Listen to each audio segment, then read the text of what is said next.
할렐루야, 사랑하는 갈릴리 성도 여러분 반갑습니다. 저는 별이 쏟아지는 갈릴리 교회 김진 목사입니다.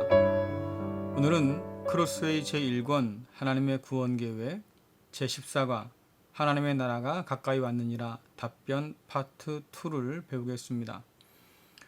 우리는 지난 시간에 주님께서 스스로 밝히신 메시아의 모습을 살펴보았습니다. 당시 유대인들이 기대했던 메시아와는 전혀 다른 모습이었죠.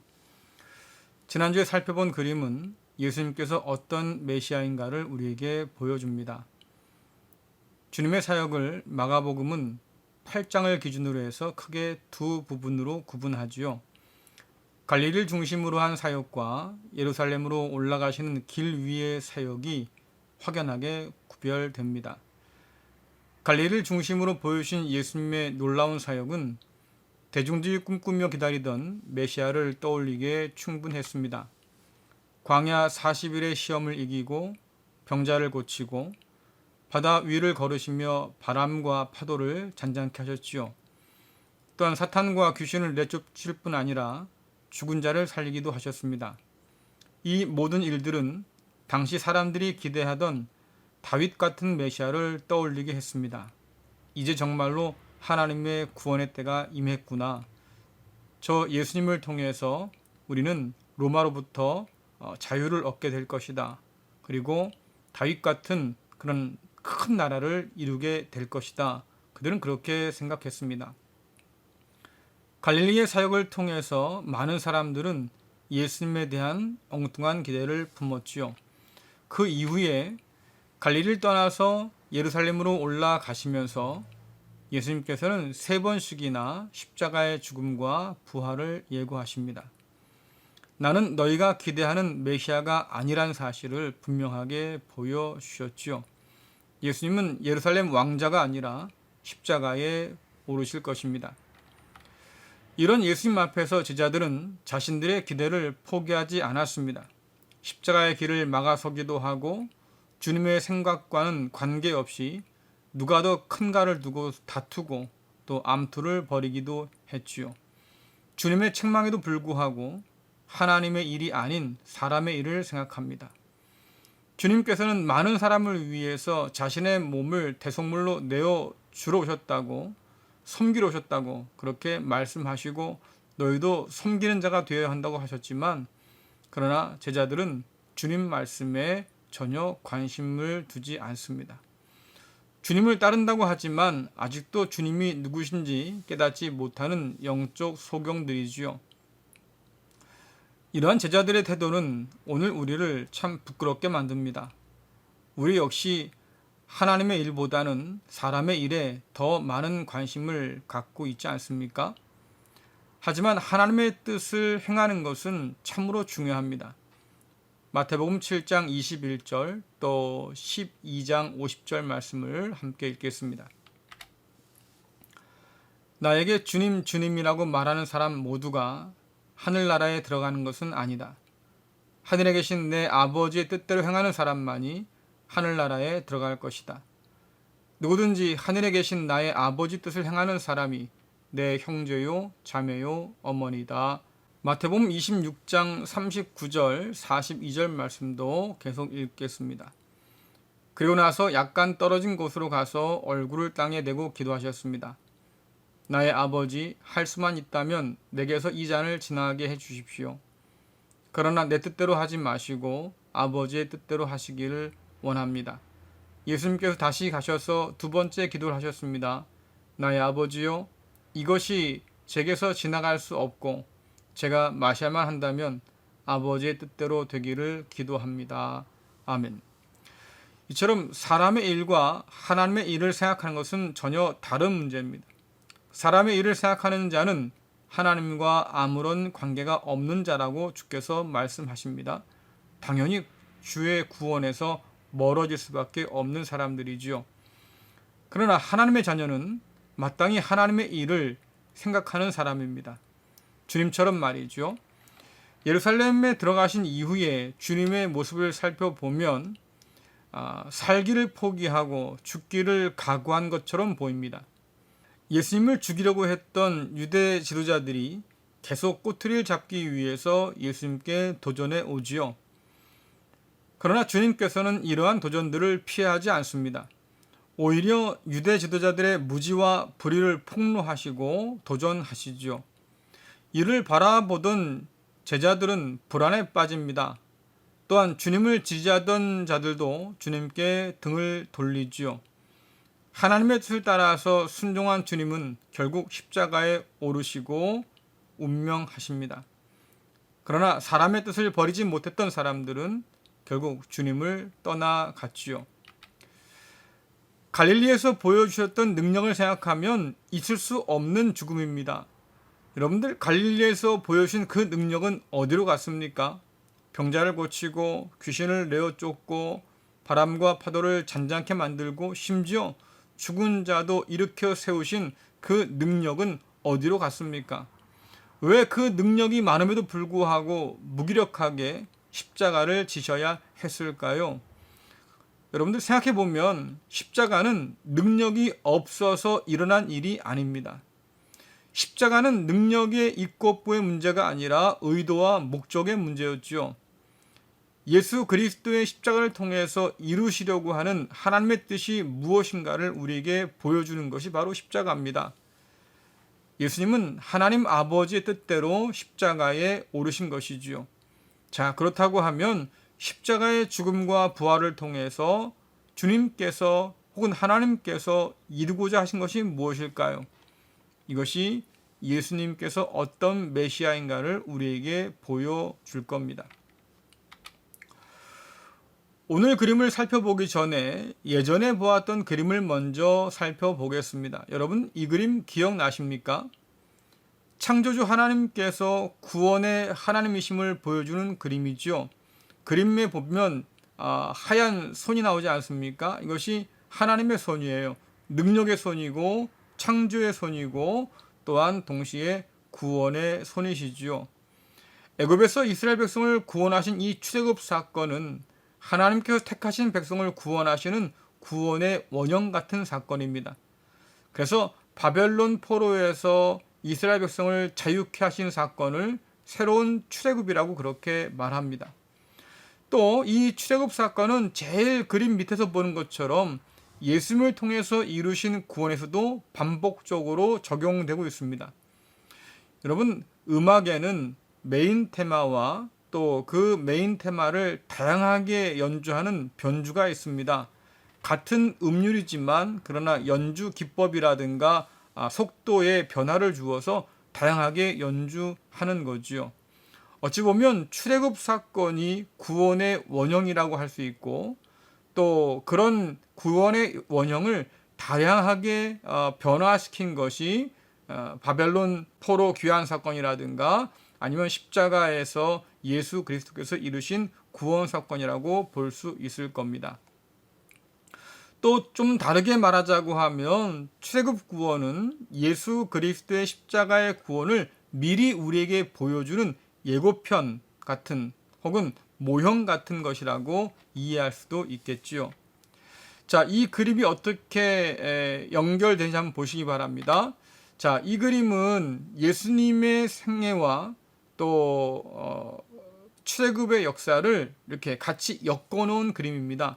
두 장의 그림을 겹쳐 놓은 거죠. 자, 이는 예수님께서 이루고자 하신 일이 새로운 출애굽인 것을 보여줍니다. 구원 사건은 결국 출애굽 사건과 연결되는 거죠. 옛 출애굽을 통해서 하나님은 제사장 민족인 이스라엘을 탄생시키셨습니다. 마찬가지로 주님께서 이루신 새로운 출애굽을 통해서 하나님의 제사장 백성인 새 이스라엘 교회 공동체를 탄생시키셨지요. 새 이스라엘 공동체는 천하 만민이 복을 누리는 아브라함의 복을 완성한 것입니다. 그렇기 때문에 그리스도 예수 안에서 유대인과 이방인들이 차별 없는 은혜를 받아서 하나님의 자녀가 되고 백성으로 회복된다고 바울은 우리에게 말해주고 있습니다. 자, 이 그림을 둘로 나누어 보면 다음과 같습니다. 자, 왼쪽에는 이스라엘 민족의 광야 생활이 요약되어서 보여주고 있습니다. 지난번에 말씀드렸지만 이스라엘 백성들이 출애굽해서 가나안 땅으로 들어갔던 이 여정은 정확하게 그 위치들을 우리가 알 수 없습니다. 너무나 오래된 일이기 때문이죠. 다만 우리가 대략 성경을 통해서 이렇게 예상할 수 있겠다고 그려놓은 그림이에요. 하지만 중요한 사건들은 같습니다. 자, 그 다음에 오른쪽에 보시면 예수 그리스도의 구원 역사를 광야 사건에 빗대어서 출애굽 사건에 빗대어서 지금 그려놓은 거예요. 출애굽 사건과 예수 그리스도의 십자가의 구원 사건을 서로 비교해 보면 참 닮은 구석이 많이 있어요. 성경의 복음서들은 이 출애굽 사건을 통해서 예수 그리스도의 사건을 설명하려고 애를 썼지요. 그래서 읽다 보면 이거 출애굽 사건에서 가져온 주제구나, 모티브구나 라고 하는 것을 우리가 볼 수 있습니다. 자, 이스라엘 백성들이 아브람 자손인데요, 가뭄을 피해서 애굽으로 들어가지요. 이때 야곱의 아들이요 꿈꾸는 사람인 요셉의 도움으로 애굽에 들어가서 정착하게 됩니다. 아브람 자손인 예수님께서도 헤롯을 피해서 애굽으로 피신하는데요, 마리아의 남편인 요셉 역시 꿈을 꾸지요. 꿈을 꾼 이후에 예수님을 애굽으로 피신시킵니다. 요셉과 꿈의 주제가 지금 반복되고 있습니다. 또 이스라엘과 예수님 모두 당시 권력자에게 살해의 위기를 겪습니다. 바로는 갓 태어난 이스라엘의 사내 아이를 죽임으로써 자신의 권좌를 지키고 이스라엘을 멸하려고 했고요. 또 반면에 헤롯은 갓 태어난 이스라엘의 사내 아이를 죽임으로써 자신의 권좌를 지키려고 했지요. 이 사건들이 지금 반복되고 있습니다. 하나님은 아브라함과의 언약을 기억하시고 애굽에 있는 이스라엘을 내 아들이라 부르시면서 애굽에서 불러내셨다고 성경은 말합니다. 마찬가지로 하나님께서는 사랑하는 아들이신 예수님을 애굽에서 불러내시죠. 자, 출애굽기 4장 22절 또 호세아서 11장 1절 말씀 읽어보겠습니다. 그러면 파라오에게 이렇게 말하여라. 여호와께서 이렇게 말씀하셨습니다. 이스라엘은 나의 맏아들이다. 이스라엘이 어린 아이였을 때 내가 그를 내 아들처럼 사랑하여 이집트에서 불러냈다. 자, 마태복음 2장 13절 15절은 이 주제를 이렇게 적용합니다. 박사들이 떠난 뒤에 주의 천사가 요셉의 꿈에 나타나 말했습니다. 일어나거라. 아기와 아기 엄마를 데리고 이집트로 도망가거라. 헤롯이 아기를 죽이려고 하니 내가 지시할 때까지 이집트에 머물러 있어라. 요셉은 헤롯이 죽을 때까지 이집트에 있었습니다. 이것은 주께서 예언자를 통하여 하신 말씀을 이루신 것입니다. 내가 나의 아들을 이집트에서 불러내었다. 자, 여러분들 출애굽 사건의 여러 장면이 겹쳐 보이지요. 하나님께서 맏아들이라고 부르신 이스라엘 백성을 애굽에서 불러내신 것처럼 하나님의 사랑하는 아들이신 예수 그리스도를 이제 애굽에서 다시 불러내십니다. 또한 출애굽의 홍해 사건은 종종 신약에서는 세례 사건에 비유되곤 하지요. 이스라엘 백성이 홍해에 들어갔다가 나왔습니다. 마찬가지로 예수님께서도 요단강에서 들어갔다가 나왔지요. 세례를 받았습니다. 자, 이는 주님께서 세례를 받을 필요가 있어서 받은 것이 아니고요. 모든 인류를 대표해서 세례를 받으신 겁니다. 세례를 받으실 때에 하나님께서 성령을 통하셔서 분명히 말씀하셨지요. 내 사랑하는 아들이라고 선언하셨습니다. 자, 그 다음에 우리가 볼 수 있는 것은 40이라고 하는 숫자예요. 이스라엘은 하나님의 뜻을 따르지 않아서 광야 40년을 떠돌아야 했습니다. 그 40년 내내 이스라엘은 실패하고 또 실패하지요. 그런 이스라엘 백성들을 하나님께서는 기어이 요단강을 건너서 가나안 땅에 들어가게 하십니다. 그 40년 동안 이스라엘 백성들은 불신하고 원망하고 불평을 일삼았어요. 그뿐 아니라 우상 앞에 절하면서 하나님을 대적하기도 했지요. 자, 반면에 예수님께서는 세례를 받은 이후에 성령에 이끌려서 광야로 나가십니다. 40일을 광야에서 지내시는데요. 거기서 사탄의 시험을 받으시죠. 그러나 우리가 잘 알듯이 주님께서는 신명기의 말씀들을 통하여서 사탄의 시험을 다 물리치십니다. 신명기는 광야에서 하나님께서 주신 말씀을 기록해 놓은 것입니다. 그 광야에서 이스라엘 백성은 실패했지만 그러나 예수 그리스도께서는 하나님의 말씀으로 그 광야에서 사탄의 모든 시험을 이기고 승리하셨습니다. 옛 아들인 이스라엘이 실패한 곳에서 사랑하는 아들인 예수님께서는 승리하셨다고 하는 것을 우리에게 보여주고 있습니다.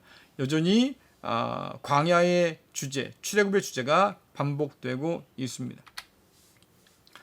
자, 또 이스라엘 백성은 시내산에서 하나님께서 주신 율법을 모세를 통해서 받지요. 마찬가지로 주님께서는 산 위에 오르셔서 제자들에게 율법의 본래 뜻을 가르쳐 주셨습니다. 사람들은 이런 예수님을 새로운 모세와 같다고 여기지만 그러나 좀 더 정확하게 보면 하나님의 율법을 하나님께서 반포하신 것처럼 하나님의 아들을 통해서 친히 율법을 가르쳐 주신 것이라고 볼 수 있겠습니다. 또한 하나님께서는 모세를 통해서 노예 생활을 하던 이스라엘 백성들을 애굽 바로의 손에서 건져내셨지요. 자, 이것을 십자가 사건에 도입을 하면 하나님께서는 예수님을 통해서 죄와 사망과 사탄의 권세에서 우리를 건져내셨습니다. 새로운 출애굽 공동체를 만들어 주신 거지요. 자, 그뿐 아니라 하나님께서는 친히 앞장서서 광야에서 인도하셔서 약속의 땅에 이스라엘 백성들이 들어가게 하셨습니다. 마찬가지로 하나님의 아들이신 예수님께서는 친히 십자가의 길을 앞장서 걸어가셨습니다. 그 십자가의 길을 통해서 약속하신 새 하늘과 새 땅으로 우리를 오늘도 인도하고 계십니다. 자, 그래서 이 모든 사건들을 종합해보면 도대체 복음서에서 예수님을 뭐라고 얘기할까요? 예수님을 어떤 메시아로 우리에게 보여줄까요? 자, 말씀들을 계속 한번 읽어보겠습니다. 마태복음 3장 17절 또 17장 5절 말씀입니다. 그때 하늘로부터 이는 내 사랑하는 아들이며 내가 기뻐하는 아들이다 라는 소리가 들려왔습니다. 베드로가 말하는 동안에 갑자기 빛나는 구름이 그들 위를 덮고 그 속에서 이는 내가 사랑하며 기뻐하는 아들이다. 너희는 그의 말을 들어라 하는 소리가 들려왔습니다. 아멘. 하나님께서 성경 안에서 예수 그리스도를 하나님의 아들이라고 분명히 밝히고 있지요. 또한 마가복음 1장 24절 또 마가복음 5장 7절 말씀 읽어보겠습니다. 나사렛 예수여 당신과 우리들이 무슨 상관이 있습니까? 우리를 없애려고 오셨습니까? 나는 당신이 누구인지 압니다. 바로 하나님께서 보내신 거룩한 분입니다. 큰 소리로 부르짖어 이르되 지극히 높으신 하나님의 아들 예수여 나와 당신이 무슨 상관이 있나이까. 아멘. 이 말씀은 마귀를 쫓아내실 때에 예수님을 알아본 마귀들이 한 이야기입니다. 그들 역시 예수님을 하나님께서 보내신 거룩한 분, 지극히 높으신 하나님의 아들 예수라고 분명히 말하고 있지요. 물론 이들은 예수님 앞에 순종하고 믿고 따르는 그런 자들은 아닙니다. 예수님을 끝까지 대적했던 자들이지요. 하지만 그들 역시도 예수님을 하나님의 거룩한 분, 하나님의 아들로 그렇게 인정하고 있습니다. 자, 요한복음 1장 49절 또 마가복음 15장 39절을 보겠습니다. 나다나엘은 예수님께 선생님, 당신은 하나님의 아들이시며 이스라엘의 왕이십니다 라고 대답했습니다. 예수님 바로 앞에 서 있던 백부장이 예수님께서 마지막 숨을 거두신 것을 보고 말했습니다. 이분은 진실로 하나님의 아들이었다. 아멘. 십자가 사건 이전에 예수님께서 부르셨던 나다나엘이라고 하는 제자는 예수님의 말씀을 듣고 하나님의 아들이라고 이스라엘의 왕이라고 고백합니다. 또 십자가 앞에서 이방 사람이죠. 백부장은 예수님의 죽음을 바라보면서 정말로 하나님의 아들이었다고 그는 고백합니다. 이러한 모든 말씀들은 무엇을 보여줍니까? 복음서는 이런 모든 말씀들을 통해서 예수님께서 십자가를 통해서 우리를 구원하신 하나님의 메시아임을 우리에게 보여주고 있습니다. 자, 마태복음 16장 16절, 또 요한복음 20장 28절 말씀 함께 읽겠습니다. 시몬 베드로가 대답했습니다. 주님은 그리스도시며 살아계신 하나님의 아들입니다. 도마는 예수님께 나의 주님, 나의 하나님이라고 외쳤습니다. 아멘. 예수 그리스도의 모든 삶을 살펴보았을 때에 공히 그들이 고백했던 고백이 무엇입니까?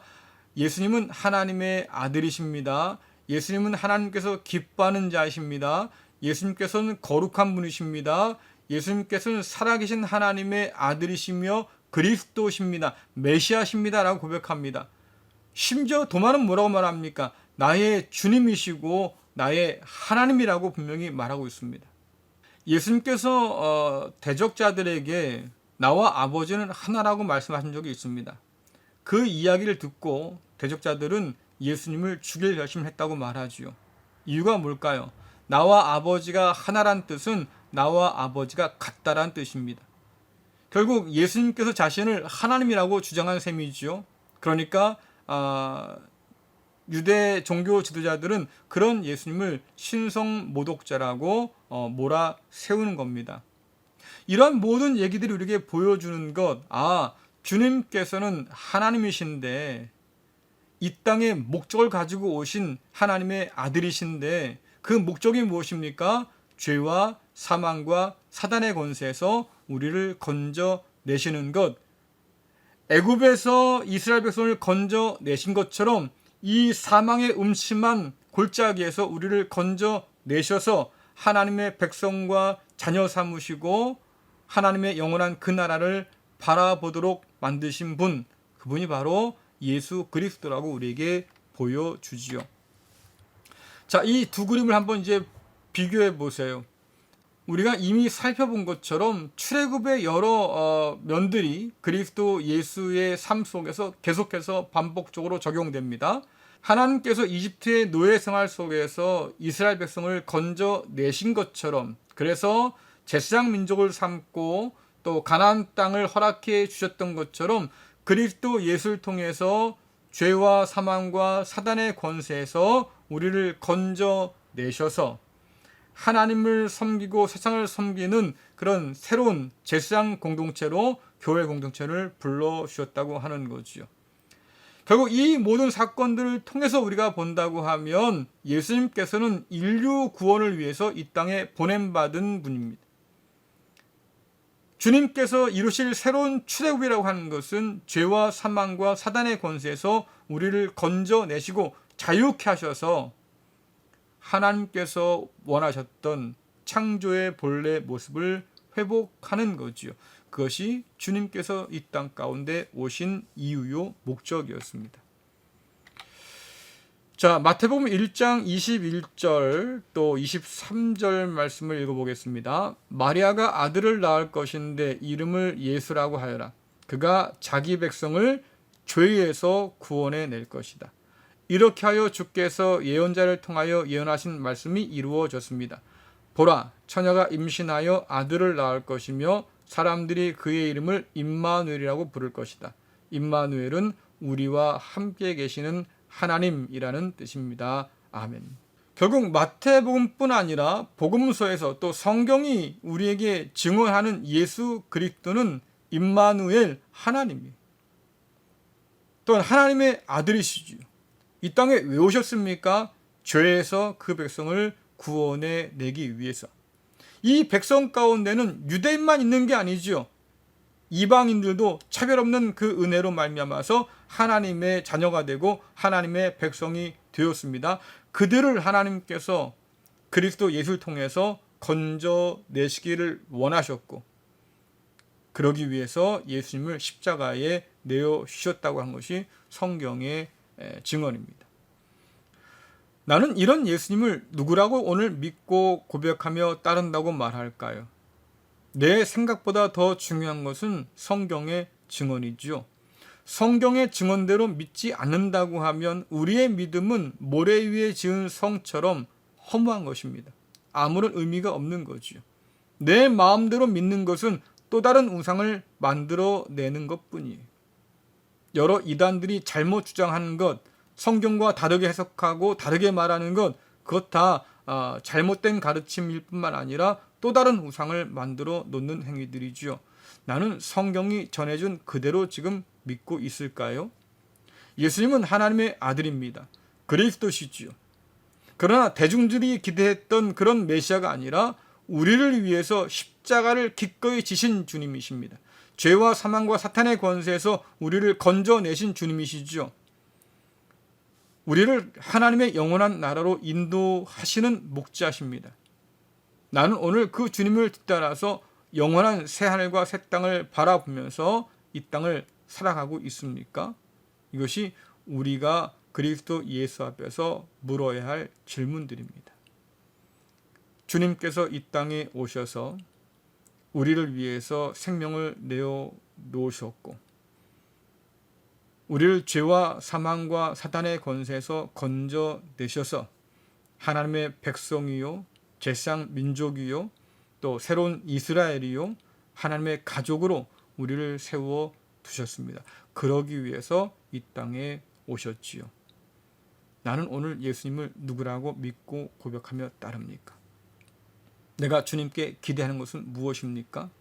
나는 또한 주님을 어떤 자세로 태도로 따르고 있습니까? 오늘 주제 안에서 여러분 깊이 한번 생각해 보시기를 바랍니다.